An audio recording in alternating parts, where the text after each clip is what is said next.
আমার সোনার বাংলা, আমি তোমায় ভালোবাসি, তবু বিদেশ যাওয়ার ভিসা পেয়ে মিটমিটিয়ে হাসি।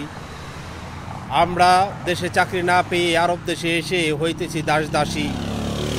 স্বাধীন বাংলায় স্বাধীনতার অভাবে আজ আমরা বাঙালিরা বানের জলে ভাসি। দুর্নীতির কালো পাহাড় সামনে দেখেও কেবল নিরাপত্তার অভাবে যক্ষা রোগীর মতো খেক্কর খেক্কর কাশি। আর সেই কাশি থামাতে, মোদের ভয় ভীতি দেখাতে সরকার বাজায় রিমান্ডে নেওয়ার বাসি।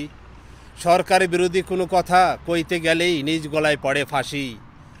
নিজ দেশের জমি উর্বরা হলেও অন্য দেশের চাল খেতে খেতে আমরা হারাইতেছি গ্রাম বাংলার সব চাষি। সুচিকিৎসার অভাবে সম্পদের সুষম বন্টন না করার কারণে তারা আজ ধুকে ধুকে মরছে রাশি রাশি।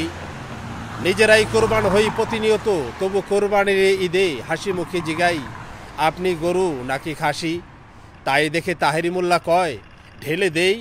আর তা শুনে সানাই ম্যাডাম কয়, দাও, তবে তা যেন আরও বড় হয় বেশি বেশি। আজ যেন পুরো দেশকে ঘিরে চলে এসব আজাইরে সব খেলা।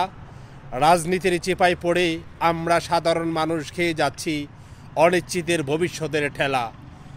তবু মোরা স্বপ্ন দেখি প্রতিনিয়ত, এক বুক আশা নিয়ে ভাষাই মোরা জীবন নামের ভেলা। বাঙালিপনা মোদের রক্তে বইছে, যা বাড়ে বাড়ে একতা শেখায়, তা করোনা কেউ অবহেলা। আমি পৃথিবীর যেই প্রান্তেই থাকি না কেন, মন পড়ে রয় যেখানে আছে বাঙালির মেলা।